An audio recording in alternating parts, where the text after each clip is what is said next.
قرآن حکیم نے بھی سورہ آل عمران کے آخری رکوع میں ذکر کو سب سے پہلے اور سب سے اہم عامل کی حیثیت سے شمار کیا ہے۔ چنانچہ اس کی پہلی آیت جو ہے سورہ آل عمران کے آخری رکوع کی، اس میں تو وہی مضمون جو میں بیان کر چکا وہ آیا ہے، ان فی خلق السماوات والارض واختلاف اللیل والنہار لآیات لأولی الالباب، یقیناً آسمان اور زمین کی تخلیق میں اور دن اور رات کے الٹ پھیر میں نشانیاں ہیں ہوش مندوں کے لیے۔ ان کے ذریعے سے انسانی شعور کے اندر وہ معرفت رب اجاگر ہوگی۔ وہ پہلا مرحلہ اب اس نے طے کر لیا، وہ ڈورمنٹ معرفت اب ایکٹیویٹ ہو گئی۔ اب مزید فکر کا مرحلہ ہے جو اگلی آیت میں آیا ہے، الذین یذکرون اللہ قیاما وقعودا وعلی جنوبہم ویتفکرون فی خلق السماوات والارض ربنا ما خلقت ھذا باطلا سبحانک فقنا عذاب النار۔ یعنی تفکر جو ہے ویتفکرون فی خلق السماوات والارض، وہ تفکر کرتے ہیں، غور و فکر کرتے ہیں آسمان اور زمین کی تخلیق میں، لیکن اس تفکر کے ساتھ لازماً ذکر، اور ذکر مدام، ذکر بھی وہ کہ جو مستقل ہو، ہر حالت میں ہو۔ الذین یذکرون اللہ قیاما وقعودا وعلی جنوبہم، وہ لوگ کہ جو اللہ کو یاد رکھتے ہیں، اللہ کا ذکر کرتے ہیں، کھڑے ہوئے بھی، بیٹھے ہوئے بھی، اور اپنے پہلوؤں کے بل یعنی لیٹے ہوئے بھی۔ اب ان تین کے سوا تو کوئی پوزیشن انسان کی نہیں ہے، اسی کا نام ہے دوام ذکر۔ اور اس کے ساتھ اگر وہ تفکر کرتے ہیں تو ان کا فکر اگلی منزل تک پہنچتا ہے۔ تو پہلی شے تھی فکر انسانی کی صحیح رخ پر مزید پیش قدمی اور پیش رفت، اور اس کے لیے لازم ہے ذکر و فکر کا امتزاج۔ دوسری چیز کو لیجئے عمل کی درستی۔ اس عمل کی درستی کے لیے اللہ تعالیٰ کے ساتھ ایک گہرے تعلق کی ضرورت ہے، اس لیے کہ صبر کی بحث میں یہ مضامین شاید آپ کے سامنے آ گئے ہوں کہ صبر، جہاں مصیبت پر صبر ہوتا ہے، تکلیف پر صبر ہوتا ہے، اللہ کے احکام پر جمنا یہ بھی صبر ہے، نفس کی خواہشات کی باغ کو تھام کر رکھنا، کھینچ کر رکھنا یہ بھی صبر ہے، اور استقامت کسی شے پر قائم رہنا یہ بھی صبر ہے۔ تو عمل صحیح پر استقامت کے لیے وَاصْبِرْ وَمَا صَبْرُكَ إِلَّا بِاللَّهِ، اس صبر کی سب سے اہم جو بنیاد ہے، اس کا جو سب سے بڑا ذریعہ ہے، اس کا جو سب سے بڑا سہارا ہے، وَمَا صَبْرُكَ إِلَّا بِاللَّهِ، اس کے لیے ضرورت ہے ایک گہرے تعلق کی کہ اللہ کے ساتھ ایک ایسا تعلق برقرار رہے جو نہ صرف گہرا ہو بلکہ دائم و قائم ہو، مسلسل۔ ذرا ذہول ہوگا تعلق مع اللہ میں، ذرا کمی آئے گی، شیطان کا وار کاری ہو جائے گا۔ اسی کو حضور نے حدیث میں یوں تعبیر کیا ہے تمثیلاً کہ جو دل اللہ کی یاد سے غافل ہے، اس پر فارسی کا وہ مقولہ بھی ہے کہ خانہ خالی را دیو می گیرت، گھر خالی رہے تو جنات اس پر دیو جو ہے آ کر قبضہ جما لیتے ہیں۔ تو خانہ قلب جو ہے اگر یاد خدا بندی سے خالی ہو گیا تو شیطان ابلیس لعین اپنی تھوتنی ٹکا دیتا ہے۔ یہ لفظ آتا ہے سور کے منہ کے لیے تھوتنی، جس طرح اس کا نکلا ہوا سا منہ ہوتا ہے آگے، تو یہ لفظ استعمال کیا گیا کہ وہ اپنی تھوتنی انسان کے دل پر جما کر اور پھوکے مارنی شروع کر دیتا ہے۔ تو شیطان کو موقع ہی تب ملتا ہے جب انسان کے تعلق مع اللہ کے اندر کمی ہو، وہ خانہ بالکل خالی ہو گیا ہو یا اتنا ضعیف ہو گیا ہو کہ کل عدم ہو جائے، گویا کہ نہیں۔ تیسری چیز کی طرف آئیے روحانی ترقی، روحانی ترقی کے لیے میں ایک اصطلاح کے سامنے لا رہا ہوں، اس سے مراد کیا ہے؟ روحانی ترقی کے لیے ہماری دینی اصطلاح ہے تقرب الی اللہ، اللہ سے قریب تر ہوتے چلے جانا۔ اس پر میرا ایک کتابچہ بھی ہے، تقرب الی اللہ کے 2 مدارج، 2 درجے، جو در حقیقت ایک حدیث نبوی علیہ الصلاۃ والسلام ہی پر مبنی ہے کہ حضور نے ایک درجہ قرار دیا ہے تقرب بالفرائض، فرائض کے ذریعے سے انسان اللہ کا قرب حاصل کرے۔ ایک ہے تقرب بالنوافل، نوافل کے ذریعے سے اللہ کا قرب حاصل کرے۔ ان میں کیا نسبت و تناسب ہے، اہمیت کے اعتبار سے کون بڑھ کر ہے، بلندی کے اعتبار سے کون بڑھ کر ہے، یہ تمام مسائل میں نے اپنی اس تقریر میں بیان کیے تھے جو اس کتابچے میں شائع ہوئی ہے۔ اس وقت میں اس کی تفصیل میں نہیں جا رہا، صرف یہ تذکرہ اس لیے کر رہا ہوں کہ جن کو بھی خواہش ہو جائے وہ اس کا مطالعہ کرے۔ ہماری اس وقت کی گفتگو سے وہ کتابچہ اس جگہ پر منسلک ہوگا۔ تو تقرب الی اللہ، یہ تقرب کوئی فزیکل فینومینن نہیں ہے، جسمانی یا مادی مسئلہ نہیں ہے۔ اللہ سے قرب یہ نہیں ہے کہ کوئی کروڑوں میل کا فاصلہ ہے، اب ہمیں کوئی رسی پر چڑھنا ہے اوپر بڑی محنت اور مشقت سے، فصل تو ہے ہی نہیں، فاصلہ ہے ہی نہیں، بعد ہے ہی نہیں۔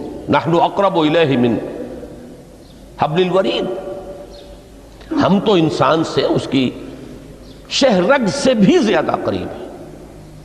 ہوا معکم اینما کنتم، وہ تو تمہارے ساتھ ہی ہوتا ہے جہاں کہیں بھی تم ہو، بس صرف یہ کہ تمہاری توجہ نہیں ہوتی، تم اور چیزوں میں مشغول و مصروف رہتے ہو، تم ہماری طرف دھیان ہی نہیں دیتے، تم ہماری طرف متوجہ ہی نہیں ہوتے۔ ہم تو مائل بے کرم ہے، کوئی سائل ہی نہیں، راہ دکھلائیں کسے رہنو منزل ہی نہیں۔ انسان جب متوجہ ہو جاتا ہے اور بڑھتا ہے، آگے پیش قدمی کرتا ہے روحانی اعتبار سے، تو یہ ہے در حقیقت تقرب الی اللہ، اور اسی کو ہم کہیں گے روحانی ترقی۔ اب ان 3 چیزوں کو اگر آپ نے ذہن میں جما لیا، پھر میری بات کی ترتیب اس کو ذہن میں قائم کیجئے۔ ہم چلے کہاں سے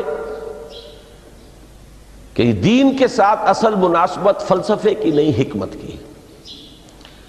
نمبر 2، حکمت قرآنی کا پہلا اور اہم ترین اور بنیادی مسئلہ معرفت رب کا حصول ہے۔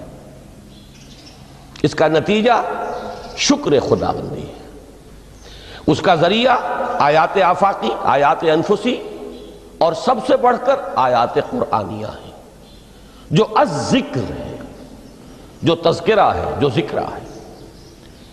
لیکن اس پہلے مرحلے کو اگر کوئی انسان بفضل ہی تعالی، اللہ کے فضل و کرم سے طے کر لے، اب اس کے سامنے 3 مسئلے ہیں۔ فکر کی مزید پیش رفت، مزید پیش قدمی صحیح رخ پر،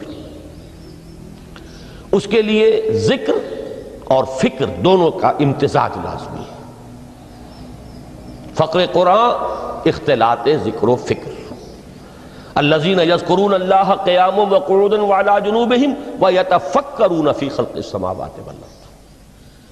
دوسری شے عمل کا درست رہنا، نہ افراط و تفریط ہو، عدم توازن ہو، نہ انسان نفس سے مغلوب ہو جائے، نہ انسان جذبات کی رو میں اندھا ہو جائے، نہ انسان ماحول سے مرعوب ہو کر متاثر ہو جائے، صحیح رخ پر اس کا عمل۔ نمبر 3، روحانی ترقی، جو اصل حاصل ہے، جو اصل مقصود ہے۔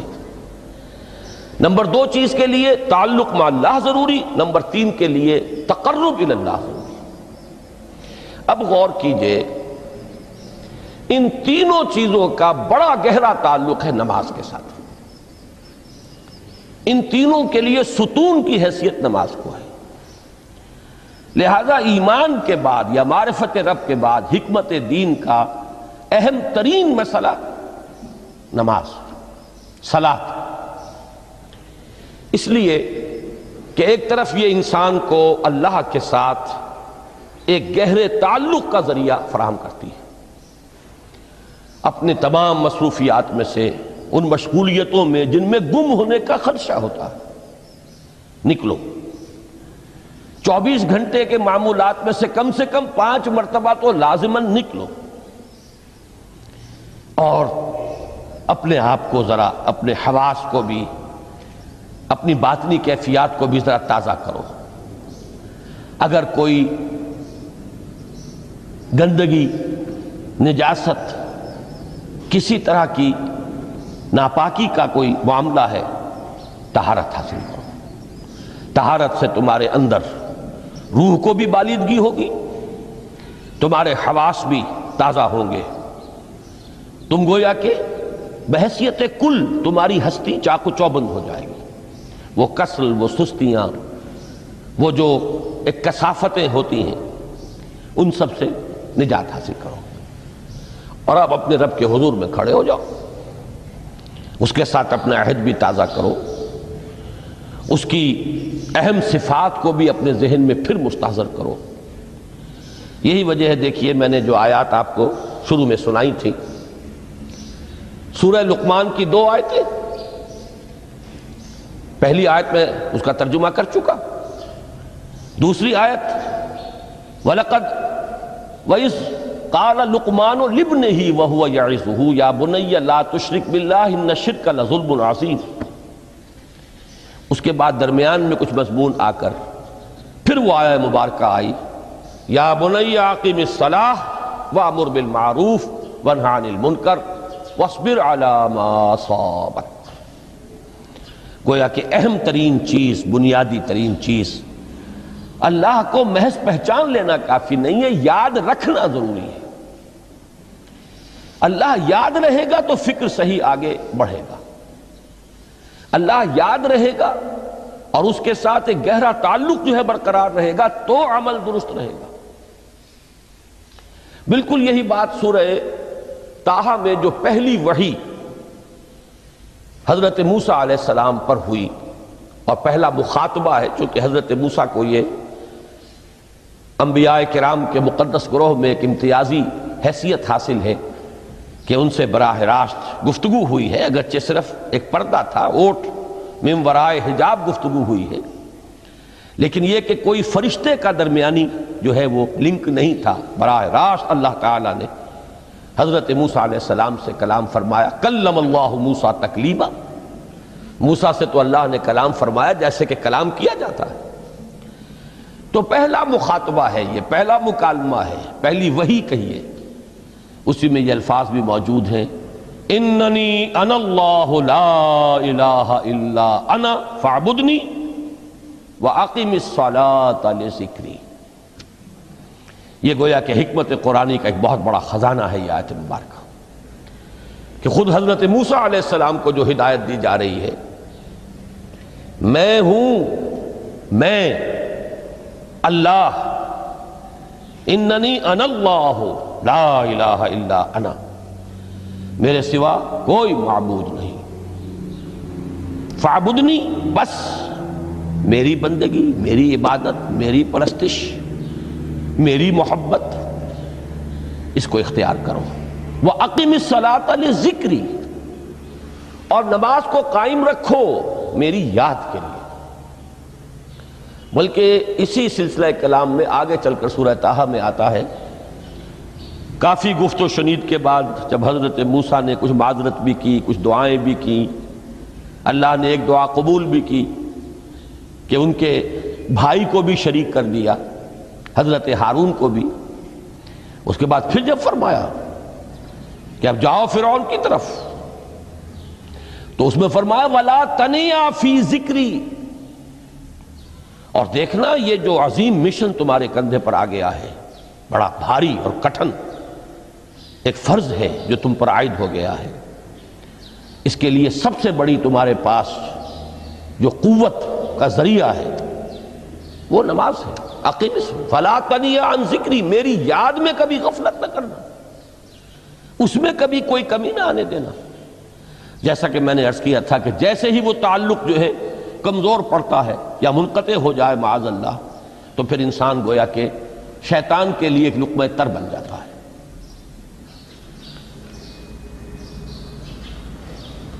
اب آپ غور کیجئے، تیسری شے تقرب الی اللہ،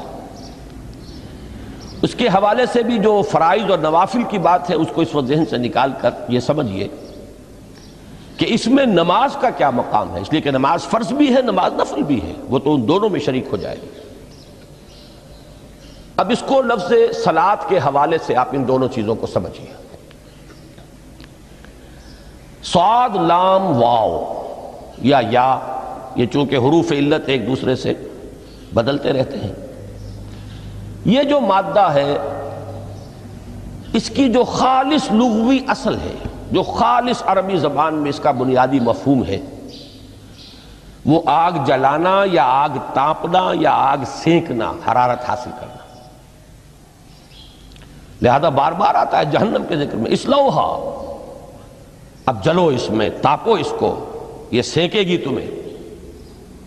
بلکہ تفتلون کا لفظ آیا ہے حضرت موسیٰ کے کلام میں، جب وہ گئے تھے کوہ طور پر، جب پہنچ گئے تو تھے آگ تک کی تلاش میں، لعلکم تفتلون، تو اپنے اہل خانہ سے یہی کہا تھا کہ مجھے کہیں وہ روشنی نظر آ رہی ہے، غالباً کوئی وہاں سے آگ مل سکے گی، ورنہ یہ کہ کوئی رہنمائی کو رستہ مجھے مل سکے گا، میں وہ آگ لے آؤں گا، کوئی چنگاری وہاں سے لے آؤں، لعلکم تفتلون، تاکہ تم، اب یہ اصطلاح در حقیقت باب افتعال ہے، اور یہ تے یہاں پر توئے کی شکل اختیار کر گئی، تا نے توبن کی صورت اختیار کی سواد کی وجہ سے۔ بہرحال اس کا سب سے بنیادی مفہوم جو ہے وہ ہے تاپنا، سکائی حاصل کرنا، حرارت۔ اس کے حوالے سے سمجھ لیجئے کہ سب سے بنیادی تعلق اس کا جو ہے وہ روح کے ساتھ ہے۔ روح میں محبت خداوندی کی آگ اگر ٹھنڈی پڑ گئی ہو، اگر محبت خداوندی کی حرارت میں کمی ہو رہی ہو، تو اس کو اثر نو، جس کو کہ میں آج سوچ رہا تھا تو ایک لفظ ذہن میں آیا کہ جیسے بیٹری اس کو ریچارج کیا جاتا ہے، اسی طریقے سے روح کے اندر محبت خداوندی کی اس حرارت کو اثر نو تازہ کرنا، یہ ہے در حقیقت نماز کا اصل مقصد۔ اس لیے کہ اس لفظ کا بنیادی مفہوم، اصل لغوی مفہوم تو یہ، اگرچہ اس کا سب سے زیادہ کثرت سے جو استعمال ہوتا ہے، اور لفظ صلاۃ جس سے در حقیقت جس تصور پر مبنی ہے وہ ہے اقدام، کسی کی طرف متوجہ ہونا اور پھر دعا۔ صلاۃ کا سب سے قریبی مفہوم لفظی جب بیان کیا جائے گا، اس سے مراد، اس کے معنی، تو دعا اس میں اہم ترین ہے۔ کسی کی طرف توجہ کرنا، مناجات کرنا، گفتگو کرنا، مخاطبہ، مکالمہ، دعا، یہ در حقیقت صلاۃ کا سب سے بڑا اصطلاحی مفہوم ہے۔ لیکن جو اس کا مادہ ہے، صاد لام واو یا صاد لام یا، اس کا اصل مفہوم جو ہے وہ تاپنا، حرارت حاصل کرنا۔ تو ان دونوں کے حوالے سے عرض کر رہا ہوں، وہ تاپنا اور حرارت حاصل کرنا وہ ہے روح کے اعتبار سے۔ وہ جو کہا اقبال نے کہ بجھی عشق کی آگ اندھیر ہے، مسلمان نہیں راہ کا ڈھیر۔ یہ عشق کی آگ جب بجھ جاتی ہے، در حقیقت یہی تو انسان کی روحانی موت ہے۔ جب یہ نہ رہے تو چاہے منطق میں بہت انسان ماہر ہو، مجھے اقبال کا ایک شعر یاد آیا ہے تقابل کرتے ہوئے، ایک انسان محکوم اور ایک انسان حر، آزاد انسان، ان کی نفسیات میں جو بنیادی فرق علامہ اقبال نے مختلف مواقع پر بیان کیے ہیں۔ محکوم ہے بیگانہ اخلاص و مروت، ہر چند کے منطق کی دلیلوں میں ہے چالاک۔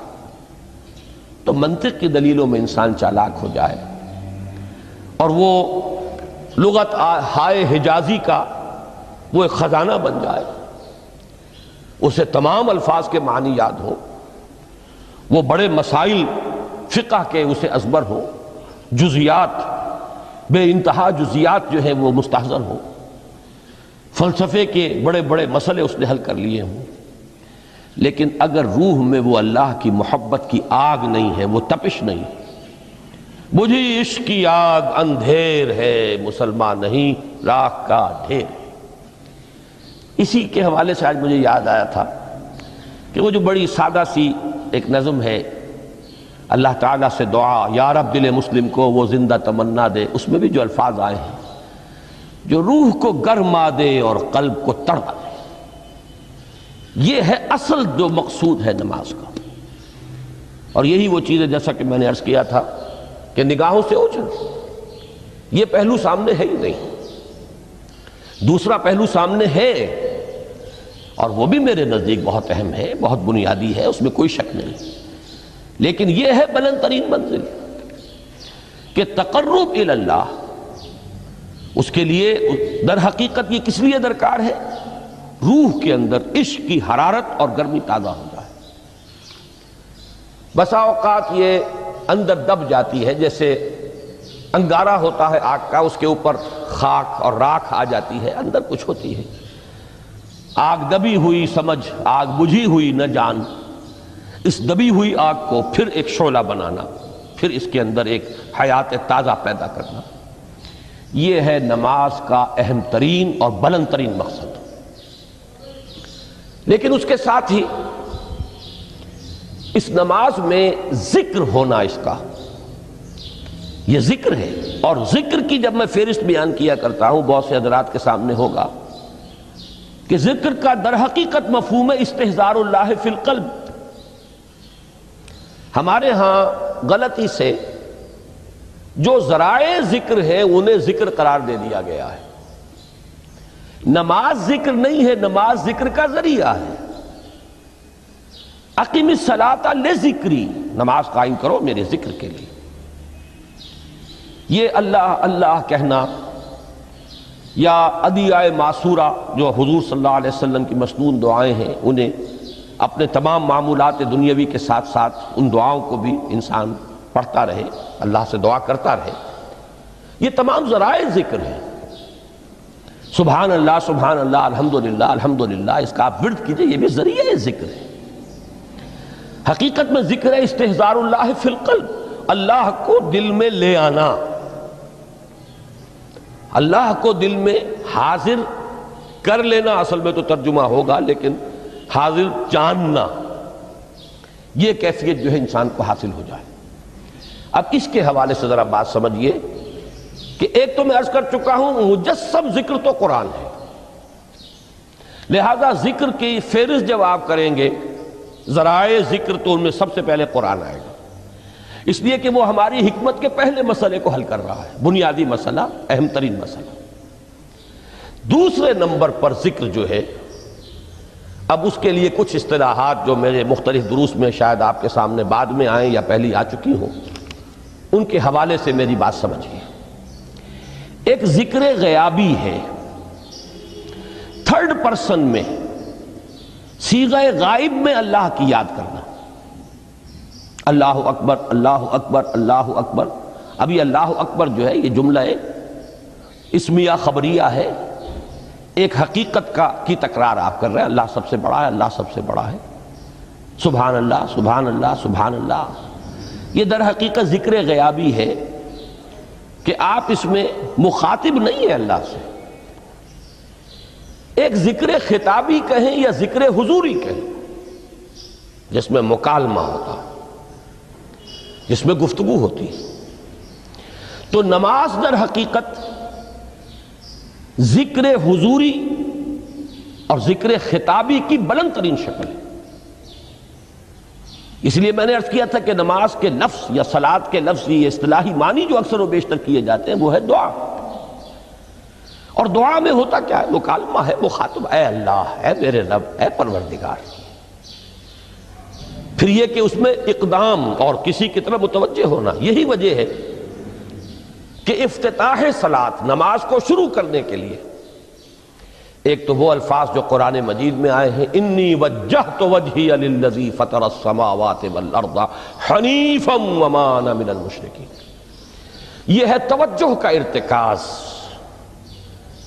بشرطے کہ یہ صرف الفاظ ہی نہ نکل رہے ہوں، واقعتاً یہ تعبیر ہو اس وقت کی انسان کی نفسیاتی کیفیت کی، کہ شعوری طور پر وہ فیصلہ کرتا ہے کہ اب میں منقطع ہو رہا ہوں، ہر چہار طرف سے اپنی توجہ کو ہٹا کر، ہر مسئلے سے اپنے آپ کو خالی و ذہن کر کے یعنی ظاہری اور باطنی دونوں اعتبار سے میں اپنی توجہ کا ارتکاز کر رہا ہوں اس ذات کی طرف جس نے آسمانوں اور زمین کو پیدا کیا، اور بالکل یکسو ہو کر رہا ہوں۔ انی وجہت وجہی للذی فطر السماوات والارض حنیفا وما انا من المشرکین۔ اور دوسری وہ جو دعا جس سے ہم افتتاح کرتے ہیں اپنی نماز کا، دیکھیں اس میں خطاب کا کس قدر اہتمام ہے۔ وہاں سبحان اللہ نہیں ہے، سبحانک اللہم، پاک ہے تو اے رب ہمارے، وبحمدک وتبارک اسمک وتعالی جدک۔ اب آپ غور کر رہے ہیں، یہ ہے تخاطب، براہ راست مخاطب ہونا ہو رہی ہے۔ تو سب سے پہلی بات تو یہ ہوئی کہ ذکر کی ایک شکل ہے ذکر غیابی، دوسری ذکر حضوری، اور ذکر حضوری یا ذکر خطابی کی بلند ترین منزل، بلند ترین اس کا ذریعہ نماز۔ اس کو ایک پہلو سے اور سمجھ لیجئے، سورہ فاتحہ جب پھر ہم پڑھتے ہیں جسے الصلاۃ کہا گیا ہے، جو لب لباب ہے، خلاصہ ہے، اس میں پھر تدریجاً غیاب سے حضور کی طرف پیش قدمی ہوتی ہے۔ الحمدللہ رب العالمین الرحمن الرحیم مالک یوم الدین، یہ ذکر غیابی ہے، اس میں ابھی خطاب نہیں آیا، یہ وہی جملہ اسمیہ ہے۔ کل تعریف اس اللہ کے لیے ہے جو تمام جہانوں کا پروردگار ہے، مالک ہے، جو رحمان ہے، رحیم ہے، جزا و سزا کے دن کا مختار و مالک ہے۔ اب یہ غیاب سے حضور کی طرف، ایاک نعبد و ایاک نستعین اہدنا الصراط المستقیم، یہ ہے وہ۔ اب پہلے ایک معاہدہ ہے، ایک اقرار ہے، اعتراف ہے، وعدہ ہے، اور پھر دعا ہے، استدعا ہے کہ حضور نے فرمایا، یقول اللہ تعالی، اللہ یہ فرماتا ہے، اسی لیے اس کو حدیث قدسی کہیں گے۔ قسمت الصلاۃ بینی و بین عبدی نصفین، میں نے نماز کو اپنے اور اپنے بندے کے مابین آدھا آدھا تقسیم کر دیا ہے۔ اب یہاں تک تو جملہ ہے اللہ کا، یہ ہے حدیث قدسی۔ اب آگے جو ہے نریشن اس کی جو ہے حضور صلی اللہ علیہ وسلم کی جانب سے ہے، یعنی خبر دے رہے ہیں وہ اللہ کی طرف سے ہی۔ ویسے تو تمام احادیث ہی گویا کہ ہم سمجھتے ہیں انسپائرڈ تو اللہ کی طرف سے ہی ہے، لیکن یہ کہ جہاں صراحت ہو کہ اللہ کہتا ہے وہ حدیث قدسی ہے۔ تو یقول اللہ تعالی قسمت الصلاۃ بینی و بین عبدی نصفین، یہاں تک تو حدیث قدسی ہے۔ اب دوسری عام حدیث ہے، اذا قال العبد الحمد للہ رب العالمین یقول اللہ تعالی حمدنی عبدی، جب بندہ کہتا ہے الحمدللہ رب العالمین، پروردگار کہتا ہے میرے بندے نے میری حمد کی۔ جب بندہ کہتا ہے الرحمن الرحیم، پروردگار فرماتا ہے اثنا علی عبدی، میرے بندے نے میری ثنا کی، بڑی تعریف کی۔ جب بندہ کہتا ہے مالک یوم الدین، اللہ فرماتا ہے مجدنی عبدی، میرے بندے نے میری بڑی بزرگی بیان کی ہے، تمجید کی ہے۔ پھر جب بندہ کہتا ہے ایاک نعبد و ایاک نستعین، اللہ فرماتا ہے ھذا ما بینی و بین عبدی ولعبدی ما سأل، یہ ہے میرے اور میرے بندے کے درمیان۔ یہ تو معاہدہ ہے نا، معاہدے میں تو دو فریق جکڑے جاتے ہیں، بند جاتے ہیں، یہ میرے اور میرے بندے کے درمیان ہے، اور میرے بندے نے جو طلب کیا میں نے دیا، اس لیے کہ اس میں طلب بھی تو ہے، ایاک نستعین، تیری مدد چاہتے ہیں، یہ طلب ہے۔ اسی کی شرح ہے جو اب آخری 3 آیتیں ہیں، پروردگار ہم تیری مدد چاہتے ہیں، پروردگار ہم تیری ہی بندگی کرتے ہیں اور کریں گے، اور تیری ہی مدد چاہتے ہیں، چاہیں گے۔ اگر حال میں اس کا ترجمہ کریں گے زمانہ حال کے اعتبار سے، اس لیے کہ فعل مضارع میں تو دونوں موجود ہیں، شامل ہیں، تو یہ ایک اعتراف ہے، اظہار حال ہے۔ اللہ کرے کہ وہ واقعتاً صحیح اظہار حال ہو، ہم واقعی اللہ کی بندگی کرتے ہوئے یہ کہیں کہ ایاک نعبد، ورنہ اگر ہماری اصل صورتحال سے وہ مطابقت نہ رکھتا ہو تو پھر تو ایک طرح کا جھوٹ ہو جائے گا۔ غلط بیانی ہو جائے گی۔ ایاک نعبد، تیری ہی بندگی کرتے ہیں، اور مستقبل میں کیجئے، کریں گے، یہ ہے عہد۔ تیری ہی مدد چاہتے ہیں، تجھی سے مدد طلب کرتے ہیں، تجھی سے مدد چاہتے رہیں گے، اس کے لیے فرمایا وَلِعَبْدِ مَا سَأَلَ۔ اور پھر اس کے بعد وہ استدعا ہے اهدنا الصراط المستقیم صراط الذین انعمت علیہم غیر المغضوب علیہم ولا الضالین۔ اس حدیث میں اس کو ایک ہی جملے کو لیا گیا ہے، ایک ہی جملے کی حیثیت سے۔ جب بندہ یہ کہتا ہے تو اللہ فرماتا ہے ھذا لعبدی ولعبدی ما سأل، یہ خالص میرے بندے کے لیے ہے، اس بندے نے ایک درخواست پیش کی ہے اور میں نے گرانٹ کی، وہ اپلیکیشن، وہ ریکویسٹ گرانٹڈ ہم نے دے دی، ولعبدی ما سأل۔ یہ ہے اس کی تاثیر کا عالم، بشرطے کے معاملہ وہ شعور کے ساتھ، بشرطے کے مطابقت ہو ظاہر اور باطن کی، بشرطے کے مطابقت ہو قول اور فعل کی، تو اس کا اتنا اونچا مقام ہے کہ ایک ایک جملہ ادھر ادا ہوا، ادھر اللہ کی طرف سے ریسپانس مل رہی ہے۔ افلاک سے آتا ہے نالوں کا جواب آخر، اٹھتے ہیں حجاب آخر، کرتے ہیں خطاب آخر۔ حال دل کس کو